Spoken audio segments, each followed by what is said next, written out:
We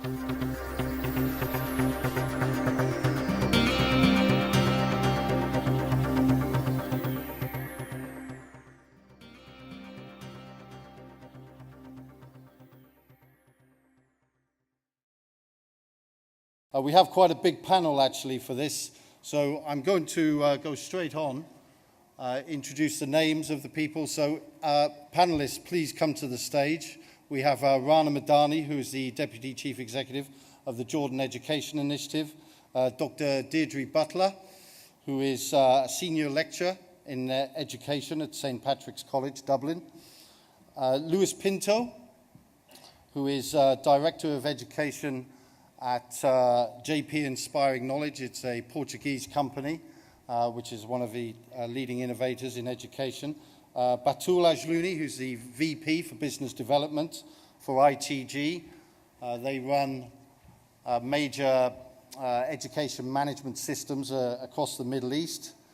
Mr. Noor Kreis, who is the Chief Executive of Mesa Wad, and I believe an expert in gaming, and certainly a Jordanian entrepreneur.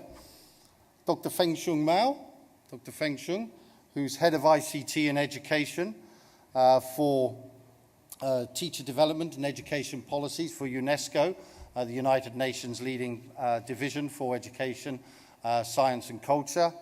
And Hassan Al-Bitar, Hassan, who's the head of Levant for Intel. Intel probably spend, well, at least $1 billion a year on research and development in the education sector. What we're going to do with this session is have a brief introduction on ICT for education, a summary of what it is. It's a phrase that everybody bandies around. What does it mean? We have ministries of education, we have governments, we have universities and schools spending large amounts of money. We must invest ICT for education, we must have it. And we have companies on the other side, the industry, pushing their product for mobile applications, for PCs, for tablets, for fiber optics, for networks. And really we need to see where the integration is and the impact, the costs, the equity that exists in ICT for education. So, and then we're just going to have that brief introduction, so really it puts it into context, everybody understands what that's about. And then we're going to move on to the most important and the main part of the session is the technologies that are going to impact in the next 12 months, the near term, and the technologies that are going to impact probably in the 2 to 3 year term, the medium term, and the appropriate trends from that. So the panelists, they're all lined up. I will ask this basic question: what is ICT for education? And I'm going to introduce firstly Rana Madani, who is the Deputy Chief Executive of the Jordan Education Initiative. Rana, it's generally believed that ICTs, they empower teachers, they empower learners, they make significant contributions to learning and achievement, but there isn't much current research on the impact. Are we half a generation or a generation behind on what this impact is? We don't have many conclusive statements on the effect of ICT for education. Maybe you could give us a brief summary of the impact. Actually, from our experience as JEI working on in that field, the ICT and education in Jordan, we've been working in a number of schools here in Jordan, and we've noticed that there is really impact on the performance of students when they're using ICT. And if we're not talking about the achievement or the attainment only, we're talking about different skills, such as the communication skills, the critical thinking, with the and of course the skills that they can really gain while they're doing projects, that ICT can really help students when they start doing projects. So there is an impact, but maybe not clear impact Although in certain cases we saw that some of the students in certain international exams such as the PISA in the schools that we work with, the Discovery schools, they even scored better than schools that did not have ICT. But we cannot say that this is 100% relationship between what we're having right now and the impact of ICT on the performance of students. But definitely, if we're talking about other skills, yes, there is an impact. And the students, we can see that they can communicate better and they can present themselves better. The presentation skills also are a bit different. And to be honest with you, if we are going to really have students that can compete at a regional or international level, we should start thinking of having ICT in schools in order to equip students with the needed skills for the market. Okay, Dr. Fenton from UNESCO, can you follow up on that, on UNESCO's view of the impact that you can have? How are you able to make judgments? Has UNESCO got any raw data on this at the moment? I think it's a very important question to ask all the policymakers and the program specialists of the international organization in this area. But when we talk about the impact of ICT on education, we must define the result first. What's the result we want to measure? Actually, I would like to categorize the result into three groups. The first group is about learning about ICT, because currently we need to produce more and more ICT human resources, including those people who can really do the programming. If you look at the big data currently, you can find that in the developed countries, they need more than millions of people that can master the programming language, different kind of programming skills. Definitely, the ICT can contribute to the development of ICT human resources. That's the first learning outcomes we must take into consideration. The second one is that we call it the ICT-enabled new skills.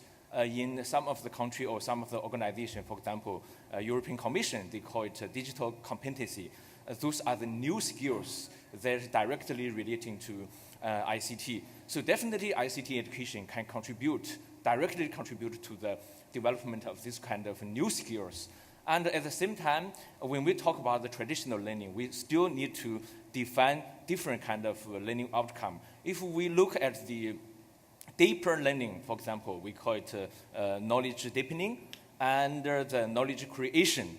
Definitely, ICT has a very direct and critical roles to play over there. The evidence is very clear. It's positive. It plays some impact on the development of knowledge deepening and knowledge creation, including the 21st century skills. But when we look at the ICT's contribution to the traditional learning, which is the mastery and memorization of the traditional knowledge, is quite weak. There's no clear evidence to show ICT can help students to memorize the knowledge better. So I would like to categorize the impact of ICT on education into these four groups, and we can see a clearer picture. Okay. Deirdre, on that point of Dr. Fengchung's there aren't, he sort of indicated there aren't a common set of indicators for evaluating ICT for education.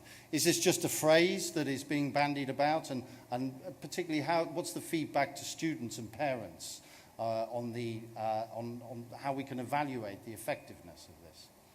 I think what we have to ask ourselves is the bigger question, should we actually be reforming our school systems and not be evaluating the same sort of things we were evaluating beforehand? I think we have a big question to ask ourselves now and say, is the school systems we have at the moment, are they fit for purpose for the 21st century? Do we actually have to review what's done in schools? Should we be asking questions now about learning as against what can ICT do for learning, but rather how does it actually flip it, and how can we actually reimagine what we do within schools? And I think that's the big question. I think sometimes as well, the assessment structures is assessing what was and what was necessary for previous centuries. I think we have to look now and see what is possible and what do we need for the next century, and how can we actually use these tools of society.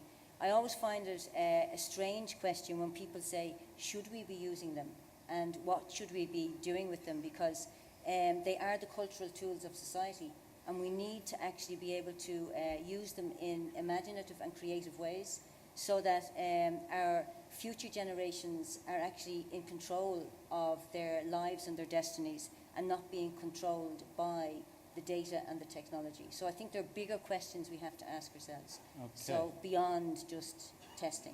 Okay, and Hassan from Intel, you're a global technology leader. Is this fair? Is this equitable? Does this not maybe marginalize some groups? We here in the Arab world, we have a continuing urbanization, but many rural areas, are they being left out because of the lack of equity here?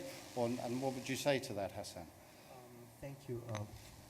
Thank you. I think after all what has been said and mentioned, it's essential to understand two things. Is that ICT's usage within the education has to have the purpose of enhancing education rather than just integrating the ICT for the sake of ICT learning. And these are two different things, as you rightfully mentioned.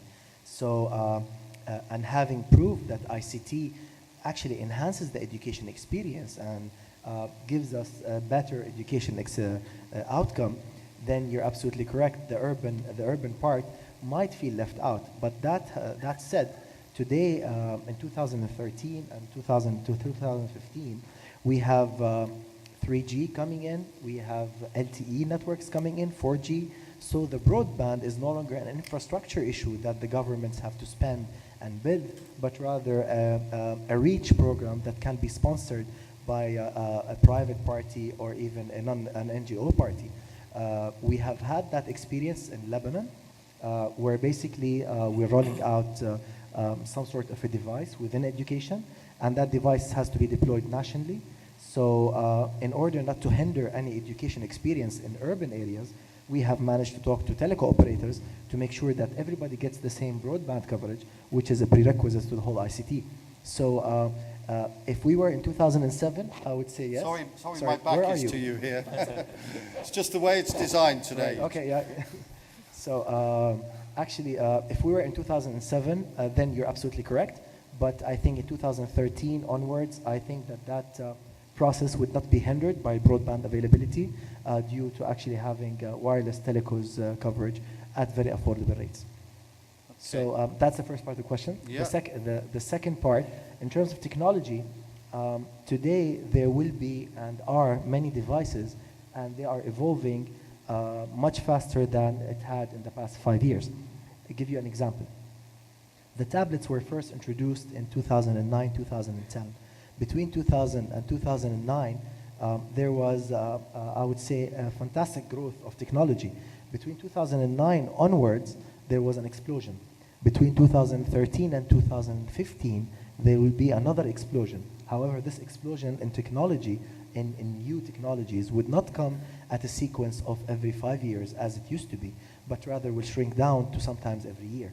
So as you will see next year, the devices, I'm talking about pure about technology, the devices that can be between children's hands to enhance that education will become much cheaper, much agile, and much responsive, which will ultimately enhance that experience. It ultimately drills down to how we use them rather than what we use them for. Okay. Most people on this panel, give or take a few years, are a similar generation. I know I have a degree and another one done from books and studies. Lewis, isn't this all a bit expensive? How is this going to cost out? Ministries of education, policy makers here, they're spending fortunes of money. Isn't it this very costly, and what are the benefits in return? Yeah, I guess it's a combination of factors. So these tools are very attractive, culturally accepted around the world. So there is a practice in society of having access to new tools and applications for their daily life. And people ask themselves, as Deidre was saying, what about education? Should we change the system? Should we embed this into a new practice of teaching and learning? One of the key things is, how do you manage total cost of ownership? So when you think about devices, they are not the single solution for you to change your system or to achieve something greater in terms of competitiveness of your future workers. It's really integrating this into a new system. So we work with governments around the world, and one of the biggest advisory pieces is what is the concept of the project you're trying to put in place, and what are the objectives that you're trying to reach with your investments. Massive investments, broad-scale projects, difficult to manage. So designing such a project where technically you buy devices, you have infrastructure, but you also get content, you also train your teachers, you change your evaluation systems. Those are the foundation pieces that you need to put in place. If you do that, it's going to be much easier to manage the life cycle of usage of those products or replace them with new devices that are more attractive or cheaper, but also maintaining a focus on what we call a predictable budget. So a government needs to make sure they allocate budget on an annual basis that allows to continuously feed the system, investing as well in ICT in education, because we think there's value. But there will be other things that have nothing to do with ICT, have to do with integration, have to do with professional development. And this is a long-term approach, has nothing to do with the short-term appeal of just delivering devices to citizens, which we understand at the political level as well. Okay, Batul, ITG, can you add to that? Your company installs major management systems that form the platforms of e-learning platforms, and again, how do the benefits can be measured against the cost that is ultimately taxpayers' money? Well, it's a very important question, John, because after all, governments, countries around the world will always look into the cost of things, and this is always an issue. The important thing, in my opinion, is that we really need to understand, and this is what everybody else was saying, one way or another, is that ICT at the end of the day is just a tool. This is an extremely important thing. It is not but the end so result. the choice of tools is quite large, isn't it? So 100%. Where do we go with this choice? Well, again, it really is what you select your tool based on where your needs are, which level you are at in terms of implementing that. But it's really not. Again, it is not about which tool you select. It is about what these tools can do for you. One of the important aspects, which is a bit weak in the understanding of ICT in education, is that yes, it is all about the student, but it is not just about teaching and learning. There's the very indirect aspects of ICT and the tools of ICT that indirectly feed into that. There's the administration and management aspect of it, where ICT plays a major role. Mm-hmm. So ICT is really there as a tool to help learn, to help better teach and educate, to help better administer and manage, and most importantly, it is a very effective tool to help decision support, and planning and policy making. Okay, so in reality, it is not just about what I do things and how I do things in the classroom. This is definitely it's all about how students, pushing the students to improve. But the improvement, there are different direct aspects of it. If I need to know where certain weaknesses are, certain challenges are, certain strengths are that I need to build on, in any region, in a school, in a country, wherever it is, first thing I need to know is have the right data in place, understand why these things are happening, the trends, effects, causes, all of that, okay? And this is only possible through ICT, so that's another way of looking at it. Now, and of course, if you also look into the management and administration, so looking at the overall cost, okay, you really have to look into all of the aspects. Is ICT really helping me in achieving what I do in any education institution, be it a school or a ministry or school district or multiple schools all over the country? Is it helping me being more productive? Is it helping me in being more efficient? Is it helping in improving the overall social and economic aspects of the community? Okay. And this is not a short-term thing, it's always a long-term thing. But aren't the policymakers, Rana, aren't policymakers bombarded by vendors on all of the potential equipment, the information. The Jordanian Education Initiative, has a number of vendor partners. Your brief is to advance technology in education in Jordan. Is it not? How do the policymakers make a choice here? To be honest with you, to start, first of all, we need to really know what we need in Jordan and where we are right now in terms of learning and education. And if we know where we stand, then we can start looking into different options that can really help in enhancing the learning inside our schools. Now, to be honest with you, the whole direction of the country is towards improving the education system, because this is what we have in Jordan. We really don't have a lot of resources, but our main resource is the human being. And that's why investing in education is the most important thing at the level of the leadership of the country, and of course all ministries, and mainly we're talking about the Ministry of ICT and the Ministry of Education. So there is a buy-in and adoption from the Ministry of Education to the use of ICT in education, but again, we still need to see what is the impact of the use of ICT on the learning of our students, and what kind of citizens we are going to get by at the end by using this kind of or this technology. We all know that we really need to work on enhancing student skills in terms of the 21st century skills. We really need to work on, as Louis said, it's not only the tool, we're talking about professional development, we're talking about infrastructure, we're talking about the whole learning environment. And at the level of the principal, the level of teachers, and of course we need to have the support from the community and parents to believe in what the education system is really offering to their kids right now. So at the level of leadership, yes, we do have this vision. We really want to invest in education, and we believe that ICT is one part of the education system that we really need to enhance and work on in Jordan. Okay, just to sort of finalize on this introduction to ICT for education, Dr. Fengchun, does this diminish the role of teachers?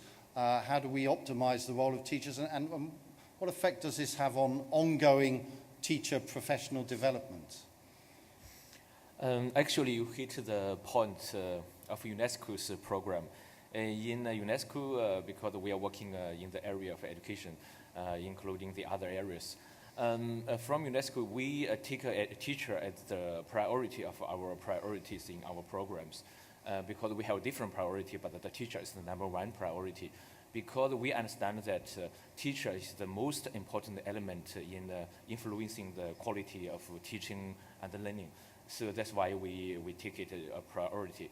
And in terms of the teachers' ICT competency and the real use of ICT in classroom, from UNESCO, we develop an ICT competency standard for teachers to guide the government to understand what kind of ICT skills the teacher need to master, and what kind of ICT pedagogy integration they should put into place to ensure the quality of use of ICT in teaching and learning. So, but when we look around the world, we find that even in the developed country, not all teachers already master the necessary skills.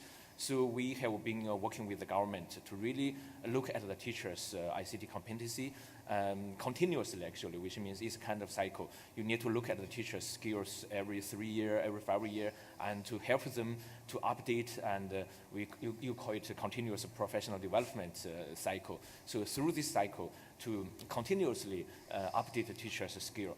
And for this kind of purpose, from UNESCO, we are also working with we call member states in building the institutional capacity of the teacher training college or the faculty of education in the university, with the efforts to prepare them well to supply qualified teachers.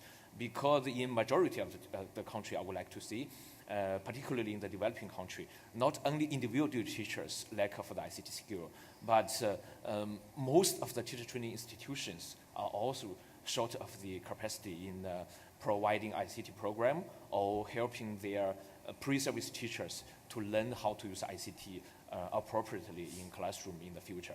So that's our strategy. We develop the standard. We're also helping the government to develop the standard. And at the same time, we try to build the institutional capacity to help the teachers to support their professional development. Okay. Well, thank you, panelists. It's just a brief introduction to ICT for education and some of the key issues that are raised. I want to get on to some of the interesting stuff. We don't have a monitor here that our panelists can see, but I'll explain that there are really going to be four main technologies that are going to emerge and have a massive influence on education. And firstly, the most obvious technology, this is in the next 12, well, now really, and in the next 12 months. So for the sake of our panelists, we have a big picture of a smartphone and lots of applications. This is the issue of mobile devices and applications. And apps are the fastest growing dimension of the mobile space. One person we haven't heard from yet on the panel, I'll introduce Noor Kreis. Noor, mobile devices and applications. I have a 14-year-old daughter who spends far too long on her smartphone and doesn't study enough. That's good as long as you are giving her your credit card to buy the apps. No, that's the trouble. She has access to my iTunes account. That's excellent. That's a good news. So how can these applications, how are they now contributing to an advancement in education? And how are those young people not being diverted into not studying? They are. Let's agree that those young people are today, every generation is smarter, more tech savvy than any previous generation. We were born on the VHS, they are born on the iPhone. So they have more access to new technologies. They cope better than us in what's going on. Today, I think, regardless of the box that we are trying to fund, which is 3G or having tablets for schools or building curriculum to the students, those students who are, or the generation we are trying to ICT educate are already ICT educated in terms of technology and using the 3G or Intel chipset or whatever. Now we need them to be part of this industry. We need to have their role from day one because they are the customer for the future, that we need them to work on the next generation. And from my personal experience for the past 2 years, and we have been working with schools in introducing ICT education through apps and through apps creation, and we did this through an umbrella called the App Challenge here in Jordan, which is supported by His Majesty King Abdullah II Fund, and we created something in parallel supportive to this App Challenge called the Gaming Lab, and we focus on a line where it's the real interest for those grassroots that we need to help us. We need them to help us to build what we are talking today into the panel. We are giving theory here. Well, what kind of apps? Could you give an example to the audience? So if you come to and I have one of my students here actually attending with us, if you come and tell him, build an app that will teach you X, Y, Z, what you're having in school, he will turn and he will never do the app for you. But what we try to do is apps that is related to games that he's playing every day in his dad or his own cell phone. And the most important than the creation is putting his hand on the real core of ICT and seeing to pinpoint what is missing in his school, in his education, and that is related to the device that he's having today in his hand. And not only teaching him as a kid and putting him into the market. So the kids that we taught to build from scratch the apps, they marketed and they published their apps. Okay. So they were. Do they make money? Those are free apps. Okay. But they will, better than myself and better than anyone here, because they have better advantage than us in terms of understanding the technology. Okay. So, and this how much it costs? Nothing. So it's not about the tablet that costs $500 between their hands. It's what type of information that I can pass outside of the curriculum of the government, because we know how difficult to penetrate the governments and the education system. Sure. So we have to work on a parallel related apps Okay. kind of ICT education. Okay, we'll come on to the issue of the curriculum, which is important. But Lewis, you have experience in Latin America, and maybe you can bring some of that to the Middle East region. And what about connectivity? We were told this morning 3G is only 13-14% here in Jordan. So isn't this a problem, the connectivity in the delivering the purpose of these apps? Yes, for sure. So there's a lot of the collaborative models that will be at risk over the short term in some of those scenarios where you don't have connectivity. But of course, when we design these projects, we need to make sure that we go from an offline environment to sometimes connected to a constantly connected environment. Mm-hmm. Also, at the city and the government level, there's a lot of initiatives around the world to have public wireless. So whenever you go to a certain building, you will get connectivity. So we have examples in Uruguay and Argentina where in every 1,000 meters you can get public wireless access available. So it means that probably at homes, if kids bring those devices or they have the buying power to have their own device, they will be connected more while outside of the school than at the school, because schools still need the big infrastructure investment. Telecommunication partners in some countries are leveraging the universal access funds of the new licenses for 3G and 4G, but it takes time. And if you go to Latin America, away from the main cities, or if you go to Africa, you still need a lot of development in terms of infrastructure that will take 2, 3, 5 years. Are you saying it's necessary to repeat what's online, offline then? But I think it's necessary to repeat. It's a burden for the overall cost of the project, of course, and some of the models are not so easily replicatable. So it's a constraint in most of these projects.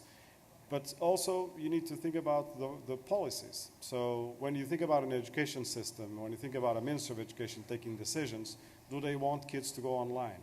And how do they help parents also monitor that at home? Mm-hmm. So how can the parents guide as well kids for the learning outcomes they're trying to achieve?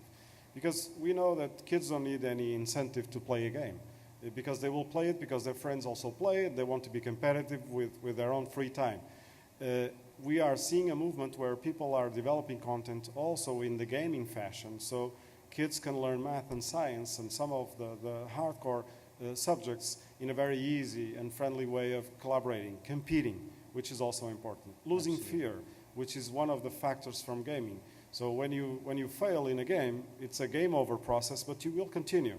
Is it the same way we should have in schools, or should we punish whenever we are doing evaluations? So there's a lot of discussion. I think we're reaching... Okay, we'll come on to the game-based side of things, but you know, Deirdre, the point that Lewis mentioned there, who decides the content of these apps?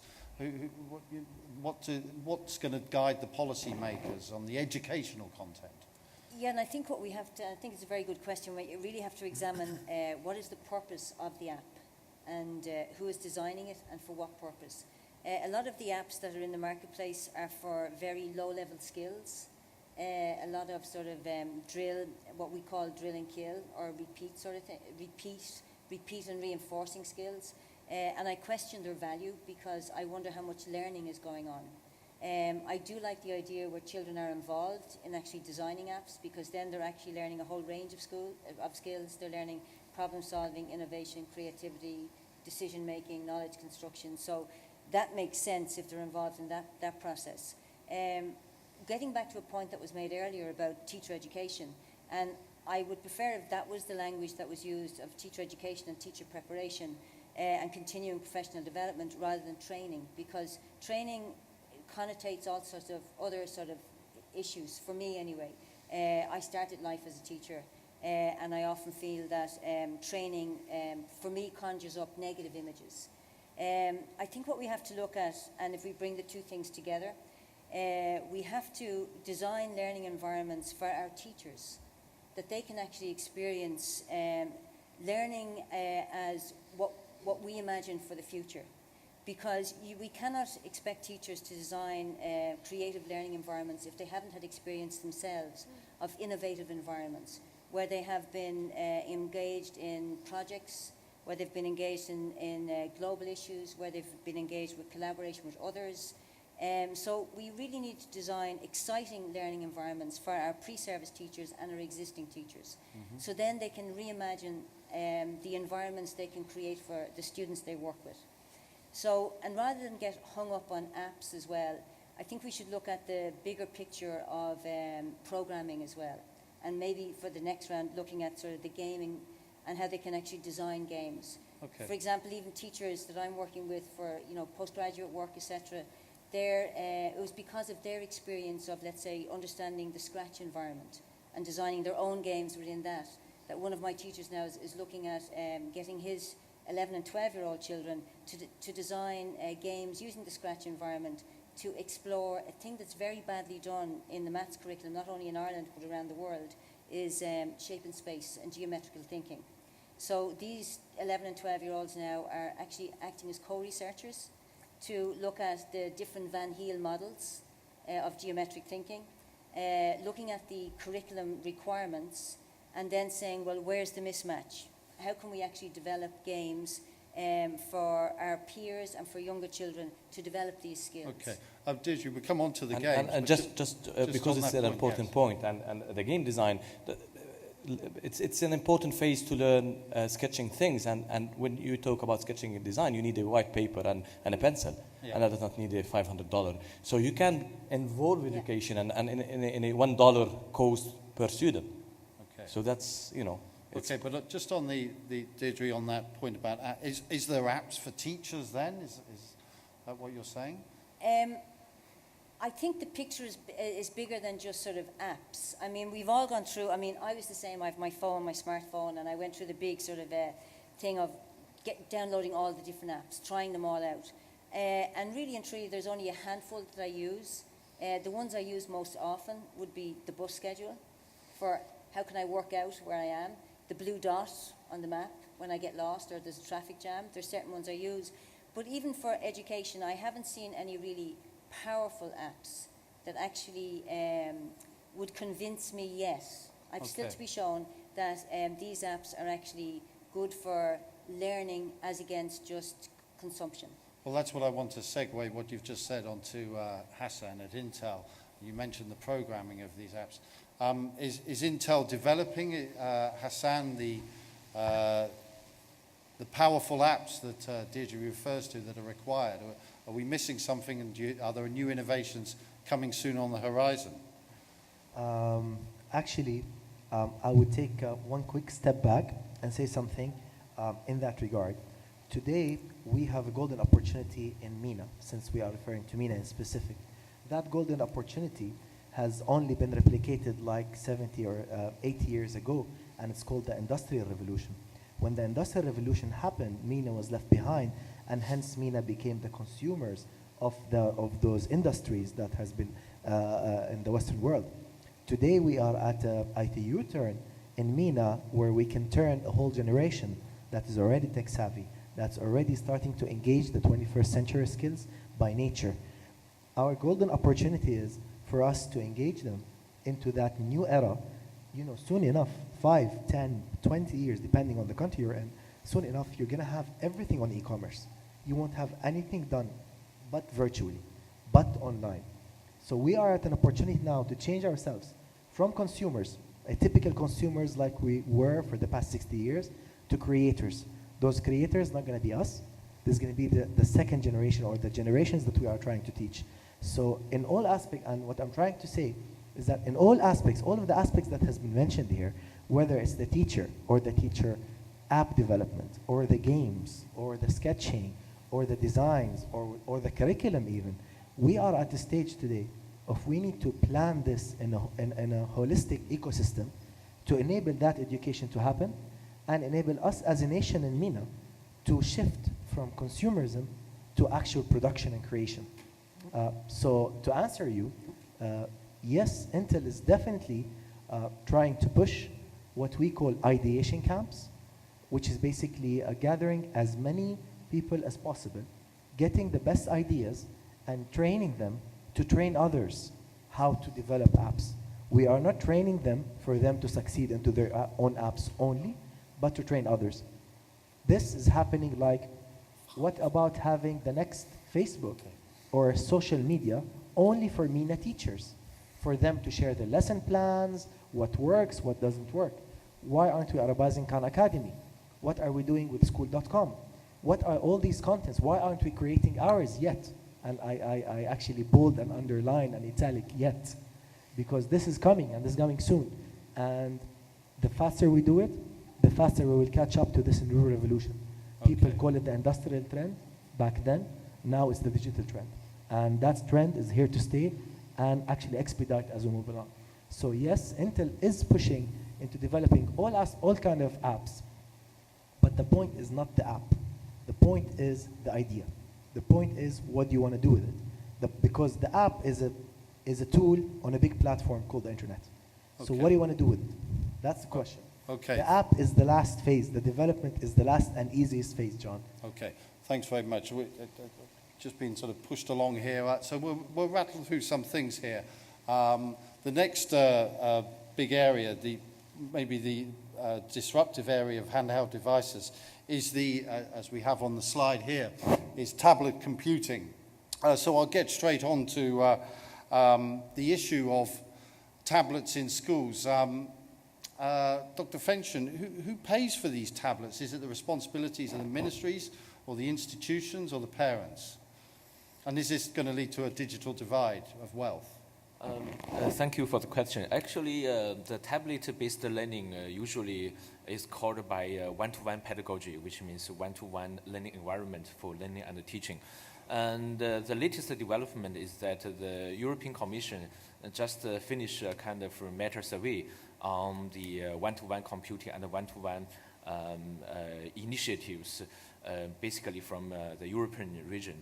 And according to their study, there's different models to the solution of the one-to-one computing. Sometimes it's from the government, and if you look at the global view, you can find that now in Thailand, the Thai government want to provide one tablet to each of their children. And it's running very well because 2 weeks ago, we gathered their governors to UNESCO headquarters to introduce their program.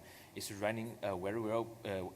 By saying that, I mean that they develop the content, they help the teacher to do the continuous professional development, and they try to make best of the mobility of the devices, not only to put the devices into the classroom, but allow them to bring the devices to home, and even to allow the parents to use the devices for some life skill, for some job skills. So I think one part is from the government. Sometimes it's from some grants, I mean, according to the study.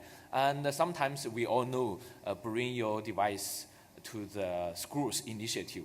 But this initiative will require a very, very good management from the school, which means the school need to manage the devices and to avoid, deepening the digital divide among the students. If the students don't have a computer at school and they don't have a computer at home, it will divide the digital divide. I think there will be different solution. Depends on the political system of the country. If the country is really, really centralized the political system, I think it's up to the government. If the country has something like the decentralized system, for example, in Singapore, in the other federal government, it might up to the local government or even up to the local community to solve the problem. I think it's quite flexible. Okay. A lot of people have referred to on the panel about game-based learning. Noor, how can parents trust games? They have a reputation, maybe being male-oriented, with a reputation for violence even in games. So how are the parents going to trust this idea of game-based learning? True, the past reputation for games when it was console, PC-based games were male dominant in terms of even in terms of creation, development, it's more male dominant and in usage. But we are witnessing today with the era of tablets and smartphones, more female penetration and even a bigger share of a female penetration. I think in the past our problem was our parents are not playing games. Today the parents are playing games. The difference that I was sitting behind my PlayStation, but my father was watching TV. Today, the father is holding a smartphone or a tablet playing game. So he understands what the maximum his children can get out from the game and where's the dangerous factors. So I think today the burden of parents accepting their children to play games is minimum. Even you can see parents are handling their tablets or devices for learning purposes. Games are coming more and more. I agree that there is a few couple of games that is really in terms of wealth and content that is related to education. But we can see last 2 years ago, for example, Encyclopedia Britannica, they stopped their offline content and they went digital. And part of their digital content is going into creating games online and on the tablets. So I think there's no burden from the dangers of games today over the smartphones and tablets. But Batul, how do we integrate games into the classroom and into the systems? You run education management systems. How do games get integrated? Well, there are definitely ways to integrate them even within the curricula itself, and I think this is extremely important because in reality, the effect, as everyone said, the effect of what the games do have towards children and students is really direct and indirect into their education and their achievements and all of that. The significance is not just if you integrate or not. I think they should be integrated. Is how you measure what these games are actually doing to the education. I mean, at home, I hear many parents really going crazy over the kids playing games and going on Facebook and doing God knows what with the mobiles and with the iPads and everything instead of studying. Okay, that looks somehow bad from the parents' point of view because they really want to see their kids studying. If we had better measurement tools at school where we actually see the results, okay, if there are results or not, we might be mistaken, okay, we don't know, but integrating the games properly and having the right management and administration systems and monitoring systems that actually can evaluate the performance and evaluate what these games or whatever tools, actually, games or non-games, whatever tools are really affecting and doing to these children. This is the only way for us to evaluate the value of these. Okay, great. I've been asked by the organisers to push things along here when we have so much depth of things to cover. One of the next main trends that we're seeing is personal learning environments. These are collections of resources that students can choose to assist in their learning. But I'll move on from there and really get on to the key trends, and particularly resources on the internet. There's an abundance of online information, Deirdre. Is this education by Wikipedia we're leading to? No, and I think what's important there is the word that you used was information. Okay, we're drowning in information. What we need to be able to do is enable our students to actually be able to work with that information, be able to see, is it objective, is it accountable, can you triangulate the information, and how do you actually use that information to actually construct knowledge. There's no point in just going on the internet and wandering all over it. I have to have a purpose to going on the internet. Am I actually going on it to actually look at the weather trends in certain countries over a certain time? If so, why do I want to do that? Is it because we're actually suffering from a drought problem in our locality? So I think we have to move beyond the classroom and actually look at global problems, think globally and act locally. Okay. Then I think we have a need to go on the internet and look for information to be able to help us solve and understand our problems. And I think that's the way the internet should be used, to actually begin to understand and solve problems that have impact on us.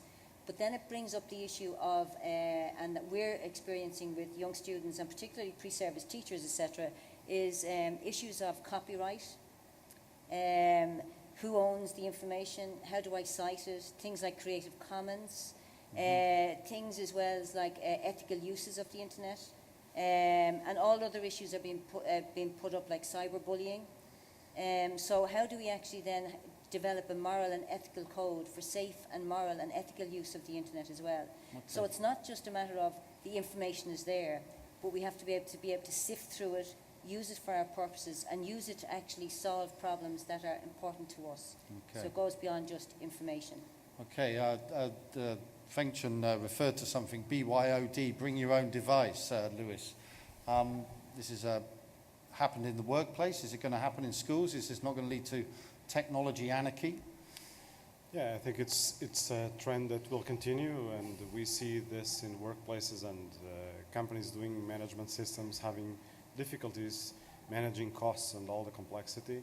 In schools, the same. We see trends where people are getting access to their first device, but there's also places where students are bringing their smartphones, they also have a tablet, and they get a netbook or a notebook at school.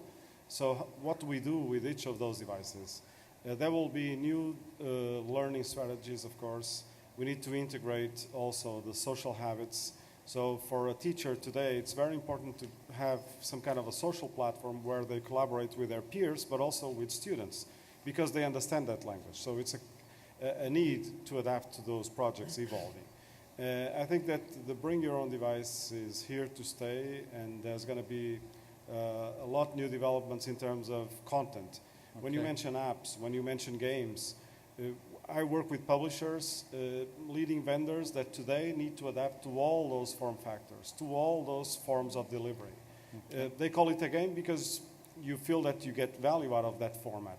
You need an app because tablets work with this concept of apps. You make money out of apps.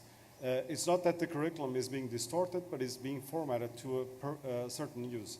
And the bring your own device is something that I think it's positive, but of course you need the right systems to be able to manage and maintain costs accurate. Rana, are you not worried that the bring your own device is not the source of a digital divide between the rich and poor?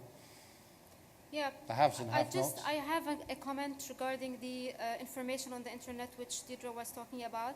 Actually, what we are suffering from here in the region is the lack of Arabic resources. It's not the abundance of resources where we cannot really choose what is best and what is good and what is not good.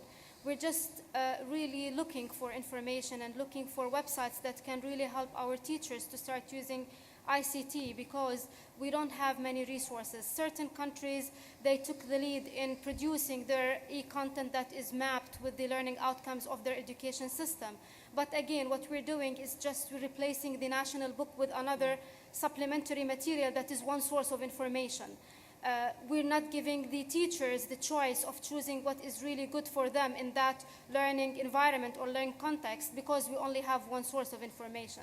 So I think the whole world should start looking on really developing and looking into having more resources for this region. And maybe it has to start from our region, where we look into more resources for the teachers and for the students, instead of, if I want to look for information regarding science, I will only find magazines or articles that are not really, we don't trust the resource there or who wrote that article. This is one side. The other side is bringing your own device is, again, in certain countries, in developing countries, I think it's still premature to talk about that. Some of the schools, if you're talking about the government schools, they don't even have the infrastructure. So some people can afford having their device, some people they don't. Not everybody has a smartphone in this region.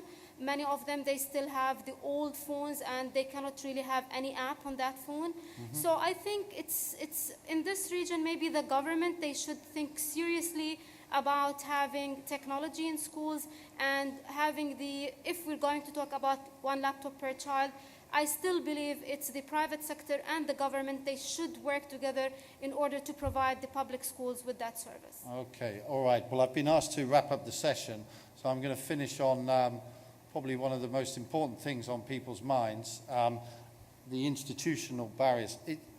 Dr. Feng Chen, is the education system ready for this? Are there barriers, and are we ready for the changes, the fundamental changes in structure of schools and universities? It's a very difficult question. Actually, personally, I have been working with more than 40 countries to develop the ICT education policies. So every time we spend 45 days sitting together with 25 to 30 ministry officials to discuss about the ICT education policy. We realize that most of the government have the awareness of using ICT in education, but I would like to see many of them don't have informed knowledge or informed understanding about the potential of ICT for education. So I think one of the most challenging barrier is the national capacity I would like to see, which means the governmental capacity in understanding the potential of ICT, maybe even before understanding of ICT, to really define the learning outcomes and human outcomes of the country. What kind of human they want to create, what kind of learning outcome they need to produce currently. And we must understand that the 21st century is moving. It's not, there's no fixed 21st century skill. Maybe the first decade we need this set of skill. Second decade it will be changed. So the government need to continuously review and update their learning outcomes, their curriculum structures, their content, and then continuously think of the equipment of the ICT in the school settings. I think this kind of capacity, many of the governments are still quite lack, I would like to see. Their capacity in this way is very, very low. That's one of the most important barriers we must overcome in the future. And at the same time, as I said, with the institutional capacity and the teachers' capacity need to be developed continuously. By saying that, I mean that we shouldn't neglect this, we call it teaching forces. It's already in the place because they are over there, they are working every day, they are teaching every day. We must rely on them. We must help them to develop their professional skills. We cannot put a private sector come to education and just like an inventor try to change everything. It's not realistic. Okay. We must work together. I would like to see. Okay. All right, everybody. I've got good news and bad news. The bad news is we've been running for about 45 minutes. The day did start an hour late, so the organizer has asked us to close off the session. We've got quite a few panelists here who have, there's a lot more important questions. The good news is, so I can put this on now, is that on that main slide there, is that in 2 months from now in Amman, the Arab Education Summit will take place.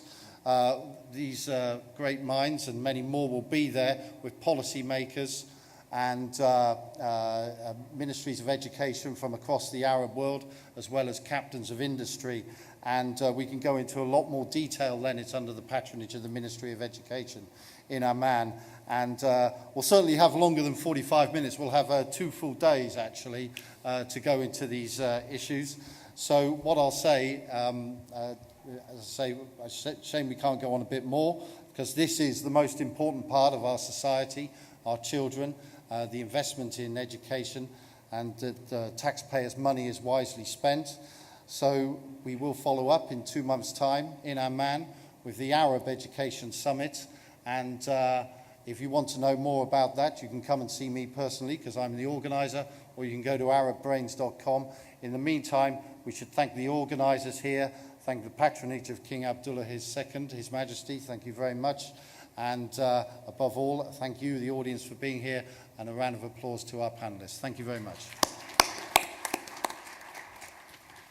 Okay.